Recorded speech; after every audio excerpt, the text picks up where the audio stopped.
Welcome back. इस video में आज हम लोग आसियान के बारे में पढ़ेंगे। तो सबसे पहले देख लेते हैं कि आसियान है क्या। आसियान ASEAN, आसियान इसमें मतलब है association of south east Asian Nations.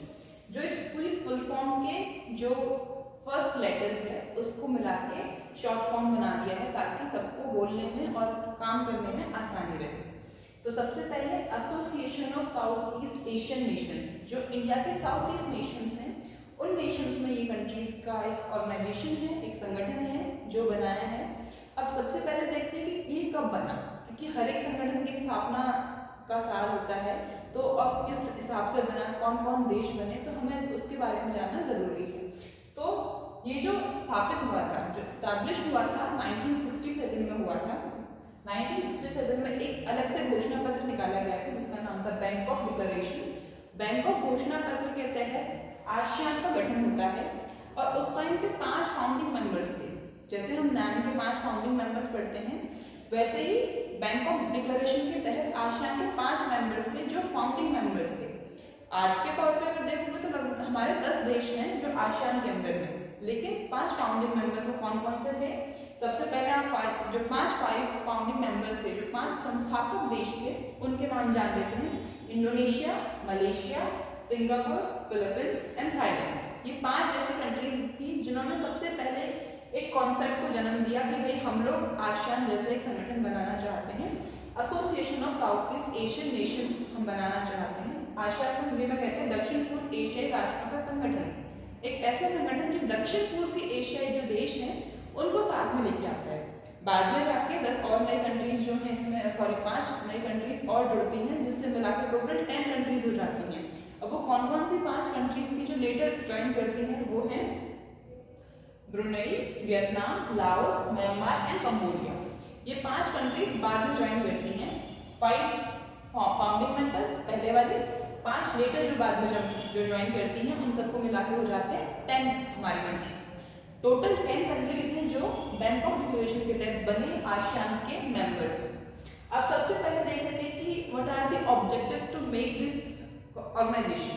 इस संगठन को बनाने का मेनली ऑब्जेक्टिव क्या है, क्योंकि बिना ऑब्जेक्टिव के तो कोई भी संगठन नहीं बनता है। कोई भी जो ऑर्गेनाइजेशन बनता है विदाउट एनी ऑब्जेक्टिव वो क्रिएट ही नहीं हो सकता है। तो सबसे पहले जो इसका आप कह सकते हैं ऑब्जेक्टिव है, जो उद्देश्य है, वो है to accelerate economic growth and social progress and cultural development. जो ये 10 कंट्रीज हैं, इन कंट्रीज के बीच में सबसे पहले इंपॉर्टेंट है इकोनॉमिक ग्रोथ। जो आर्थिक विकास की जो वृद्धि है, समृद्धि है, उसको बढ़ावा देने के लिए जरूरी है। सोशल प्रोग्रेस, सिर्फ इकोनॉमिक नहीं बल्कि सोशल प्रोग्रेस भी बढ़ाई जाए, सोशल सामाजिक प्रगति भी लोगों की की जाए। वहीं कल्चरल डेवलपमेंट मतलब जो सांस्कृतिक विकास है, विकास के जो नए नए आयाम हैं, सभी आयामों को जोड़ते हुए उन सभी आयामों का विकास करना, उसके लिए संगठन बनाया गया था। फिर सेकंड है to promote regional peace and stability. जो क्षेत्र है, इन 10 देशों का जो पूरा एरिया है, उस एरिया के बीच में रीजनल जो है या फिर आप कहें क्षेत्रीय जो शांति है, जो पीस है, उसको मेंटेन रखना जरूरी है। इसके साथ में जो स्टेबिलिटी है, जो अस्थिरता है, उसको खत्म करते हुए स्थिरता को लेके आना है। एक समान चीजों को बनाए रखने के लिए आसियान को बनाया गया था। आसियान के ऑब्जेक्टिव्स के साथ साथ में एक अलग तरह की चीजें भी हैं। जैसे हम इंडिया किस तरह से अपने काम करता है, वैसे ही आसियान का भी काम करने का तरीका है। या फिर आप कहें जैसे हम इंडिया की बात होती है कि नो फर्स्ट यूज, हम न्यूक्लियर वेपन्स में कभी भी फर्स्ट यूज नहीं करते हैं, हम शांति से बात करने की कोशिश करते हैं। ऐसे ही आसियान का भी एक ऐसी चीज है, एक आसियान वे जिसको कहते हैं, आसियान शैली या फिर आसियान वे। एक तरह का तरीका है या फिर आपका एक प्रोसेस है या फिर इनफॉर्मल है। ये फॉर्मल नहीं है बल्कि इनफॉर्मल है। इनफॉर्मल होने का मतलब है इसमें डायरेक्टली चीजें नहीं होती है बल्कि इनडायरेक्टली, इनफॉर्मली ये लोग क्या करते हैं, कंसेंसस बनाते हैं, एक सहमति बनाने की कोशिश करते हैं, जिससे कोई भी अगर मुद्दा है तो वो वॉर तक ना जाए। अगर 2 देशों के बीच में कोई लड़ाई भी है तो आसियान शैली के तहत, आसियान वे के तहत वो क्या करते हैं, डिस्कशन करते हैं उस बात पे, एक मंच पे दोनों देशों को लेके आते हैं। इसके साथ में क्या करते हैं, उस पर डिस्कशन करते हैं, उस पर वाद विवाद करते हैं और वहाँ पे ये सहयोग बनाने की, सहयोगात्मक प्रवृत्ति को दिखाते हुए कॉन्फ्लिक्टलेस, या फिर आपका कॉन्फ्लिक्टलेस मतलब है कि टकराव नहीं हो उनके बीच में। टकराव है तो उसको सुलझाने के लिए जो शैली का प्रयोग करते हैं वो लोग, उसको कहते हैं आसियान वे, जिसमें कोई भी मुद्दा युद्ध की स्थिति तक ना पहुंचे, एक्सेलरेट ना हो, इसको स्टॉप करने के लिए वो लोग बातचीत का सहारा लेते हैं। इसको हम कहते हैं आसियान वे। अब देखते हैं, जैसे हम लोगों ने यूरोपियन यूनियन के लिए पढ़ा था कि वहाँ पे अलग से इकोनॉमिक कम्युनिटी थी, इसके अलावा एक पॉलिटिकल चीज़ों को इन्फ्लुएंस करने के लिए भी वहाँ पे कम्युनिटी बनाई गई थी। ऐसे ही आसियान भी है, उसके भी काम करने के तरीके अलग अलग तरह से हैं, और इन तरीकों में कुछ ऐसे उसकी कम्युनिटीज़ हैं, या फिर आप कहें उसके कुछ ऐसे संगठन हैं जो आसियान के अंदर ही सब कंपोनेंट्स हैं, या फिर आप कहें उसके उपभाग हैं जो कहीं ना कहीं क्या करते हैं, उसकी हेल्प करते हैं।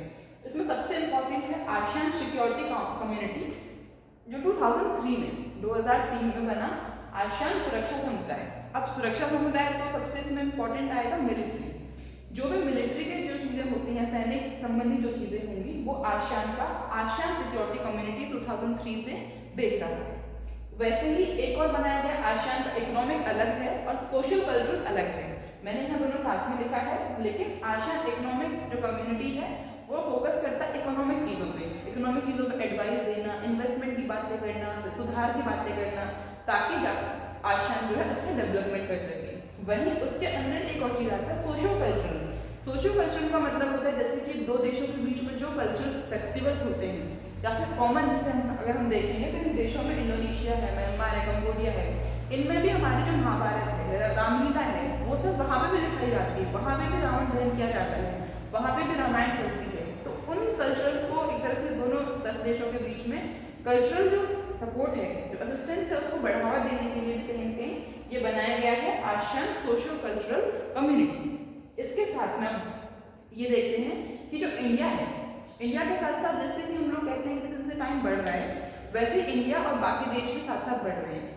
वैसे ही जो आसियान है, आसियान का भी एक विजन रहा है, उसको हम बोलते हैं आसियान विजन 2020। 2020 में आसियान का एक तरह से विजन आप कह सकते हो। तो इस विजन में रखा गया था कि कैसे आसियान अपने आप को आगे बढ़ाएगा, किस तरह से फॉरवर्ड रखेगा, क्या रोल रहेंगे उसके, या फिर किस तरह से वो फंक्शन करेगा। तो उसमें सबसे इंपॉर्टेंट है वो एक्सट्रोवर्ट रोल प्ले करेगा। एक्सट्रोवर्ट और एक होता है इंट्रोवर्ट। इंट्रोवर्ट का मतलब होता है जो अपने अंदर रहे बस। एक होता है एक्सट्रोवर्ट जो बाकी चीज़ों से भी घुल मिल के रहे। तो वही आसियान क्या करने वाला है कि जो बाकी कंट्रीज हैं, जो 10 कंट्रीज हैं, उनके अलावा भी एक रोल प्ले करे, जिससे कि आसपास के जो एरिया हैं, जो इसकी कंट्रीज हैं, सराउंडिंग कंट्रीज, उनमें भी हेल्प हो सके। तो ये अपने रोल को इन 10 कंट्रीज के साथ साथ बाकी और कंट्रीज के साथ में भी शेयर करना चाहते हैं। वहीं दूसरा है इसमें कि to increase trade and investment. अब किसी भी तरह से हम सिर्फ 10 देश में नहीं, 10 देशों के बाहर भी हम लोग इन्वेस्टमेंट करें, ट्रेड को बढ़ावा दें, डेवलपमेंट को सपोर्ट करें, पॉवर्टी को एलिमिनेट करने की कोशिश करें, भूखमरी जो हंगर है उसको हम खत्म करने की कोशिश करें, डेवलपमेंटल गोल्स जो हैं हमारे, उनको सपोर्ट करने में हम लोग हेल्प करें। उसके लिए क्या है कि ये लोग इंक्रीज करना चाहते हैं trade and investment with in the countries, जो विद इन मेंबर्स हैं, और विद अदर देन मेंबर्स, जो मेंबर्स हैं उनके अलावा भी बाकी सबको भी ये सपोर्ट करना चाहते हैं। वहीं अब इसके साथ साथ में ये भी होता है कि जो बाकी देश है, जैसे कि गरीबी है, भ्रष्टाचार है, या फिर आप कहें जो अभी ग्लोबल वार्मिंग है, उन सब में कहीं ना कहीं ये सहयोग करते हैं। बट इसके साथ साथ में हमें एक और एस्पेक्ट देखना जरूरी है इसका, वो है इंडिया एंड आसियान। क्योंकि हमें कभी कभी अपने इन देशों के साथ में संबंध भी पढ़ने होते हैं, रिलेशंस भी पढ़ने होते हैं फॉरेन पॉलिसी में। तो उसी में हमें ये देखना होता है कि जो ASEAN and India, what are the roles of these countries, हमारे देश के लिए, भारत के लिए इन देशों का क्या महत्व है, क्या भूमिका है इनकी। तो सबसे पहले इंपॉर्टेंट है, क्योंकि ये इंडिया के म्यांमार, अगर इसको हम देखेंगे तो देखिए यहाँ पे म्यांमार जो बाद में जाके ऐड हुए, कहीं ना कहीं म्यांमार हमारे पड़ोस के ही हम कह सकते हैं, भले इतने ज़्यादा पड़ोसी नहीं, लेकिन फिर भी एक हमारे देश के बगल में ही हम कह सकते हैं, जिससे हमारे लिए संबंधों का जरूरी है। वहीं लाओस, कंबोडिया, थाईलैंड, इंडोनेशिया, इन सब में भी क्या है, कहीं ना कहीं हमारे लिए जरूरी चीज़ें हैं, इनके साथ भी हम ट्रेड करते हैं, इनके साथ भी व्यापार करते हैं। तो क्या आसियान के जितने मेंबर्स हैं उनके साथ हमारा कैसे संबंध है, इंडिया और आसियान का क्या रिलेशन है, क्या संबंध है, क्या कह सकते हैं कि क्या इंटर रिलेशन है, उस चीज़ को पढ़ना जरूरी है। तो इंडिया और आसियान में यहाँ पर सबसे पहले मैंने लिखा है, हम लोग 90s से हम लोग एक पॉलिसी फॉलो कर रहे हैं, वो है लुक ईस्ट। लुक ईस्ट का मतलब होता है जो हमारे इंडिया का ईस्टर्न पार्ट, ईस्टर्न पोर्शन है, ईस्टर्न पार्ट है, उसकी तरफ देखो। उसकी तरफ देखने का मतलब है कि हमें सिर्फ अमेरिका, यूएसएसआर पे फोकस नहीं करना है, हमें बड़ी बड़ी कंट्रीज पे फोकस नहीं करना है, बल्कि जो हमारे ईस्टर्न कंट्रीज हैं, इंडिया की ईस्टर्न कंट्रीज हैं, उन कंट्रीज पे भी हमें फोकस करने की जरूरत है। इसका मतलब है उनमें भी हम ट्रेड करें, उनमें भी इन्वेस्टमेंट करें। बट अब उसमें सिर्फ लुक ईस्ट नहीं, सिर्फ देखना नहीं है, आपको सिर्फ देखना नहीं है, बल्कि अब उसमें क्या करना है, एक्ट ईस्ट करना है। जो पहले थी लुक ईस्ट पॉलिसी, अब उसको हमने एक्ट ईस्ट पॉलिसी कर दिया है। अब एक्ट ईस्ट पॉलिसी का मतलब क्या है कि हमें उसमें सिर्फ देखना नहीं है, देख के हमें काम भी करना है, उस तरह के हमें काम भी करने हैं, इन्वेस्टमेंट भी बढ़ाना है, हम एफडीआई भी बढ़ाना चाहेंगे, हम चाहेंगे कि जीडीपी में हमारा ज़्यादा एक तरह से कंट्रीब्यूशन ज़्यादा हो, साथ में हम लोग ट्रेड कर सकें, बाकी और कल्चरल एक्टिविटीज़ को हम आयोजित कर सकें, एजुकेशनल हम वेबिनार्स करवाएं। तो हर तरह की चीज़ें जो हैं उनको इन्वेस्टमेंट करने के लिए, उनको बढ़ावा देने के लिए इंडिया और आसियान में कहीं कहीं एक तरह से फ्रेंडशिप चल रही है, काफ़ी टाइम से चल रही है। इसके साथ साथ में हमारे 25 ईयर्स कंप्लीट हो गए 2018 में आसियान देशों के साथ में। ऑफिशियली हमने 25 साल 2018 से पहले हमने शुरू किया था आसियान के साथ में ऑफिशियली, अनऑफिशियली रहता है लेकिन कहीं ना ऑफिशियली हमने जब शुरू किया तो 2018 में हुए 25 साल। और उस टाइम पे हमने अपने दोस्तों को 25 साल रिश्ते पूरे होने के लिए हम लोगों ने 2018 का जो गणतंत्र दिवस की जो परेड होती है 26 जनवरी को, उस परेड के दिन हम लोगों ने आसियान के सभी 10 देशों के जो प्रमुख थे 2018 में, उस टाइम पे हमने उनको चीफ गेस्ट के तौर पे उनको इनवाइट किया गया था। और इनवाइट करने के साथ साथ वो लोग आए भी थे। और इससे हमारा क्या है, आसियान के साथ जो रिश्ता है, जो हमारा रिलेशनशिप है, वो कहीं कहीं बेहतर होता जा रहा है। तो ज़रूरी है कि आसियान के साथ, क्योंकि एक नया सत्ता के तौर पे उभर रहा है जहाँ पे 10 देश इतने इंपॉर्टेंट हैं, इसके साथ साथ में सभी कहीं ना कहीं सपोर्ट करते हैं स्टेबिलिटी को, पीस को, डेवलपमेंट को, इन्वेस्टमेंट को। तो इसीलिए ये सिर्फ एक देश के लिए नहीं बल्कि बाकी सभी देशों के लिए एक तरह से ये देश उभर रहे हैं नए पावर की तरह। तो इसीलिए हमें ज़रूरी है कि हम आसियान को भी समझें। लेकिन आसियान के जो देश हैं उन देशों में कभी कभी थोड़े बहुत कॉन्फ्लिक्ट्स हो जाते हैं, जो आम बात है, लेकिन वो कॉन्फ्लिक्ट्स की वजह से कहीं भी आसियान कमज़ोर नहीं पड़ता है। इसीलिए आसियान का बना रहना भी ज़रूरी है। तो ये हम लोगों ने अभी तक आसियान के बारे में पढ़ा। इसके आगे की जो वीडियोस होंगी वो हम, या फिर आगे के जो पोर्शन है उनको हम अगली वीडियो में पढ़ेंगे। Thank you.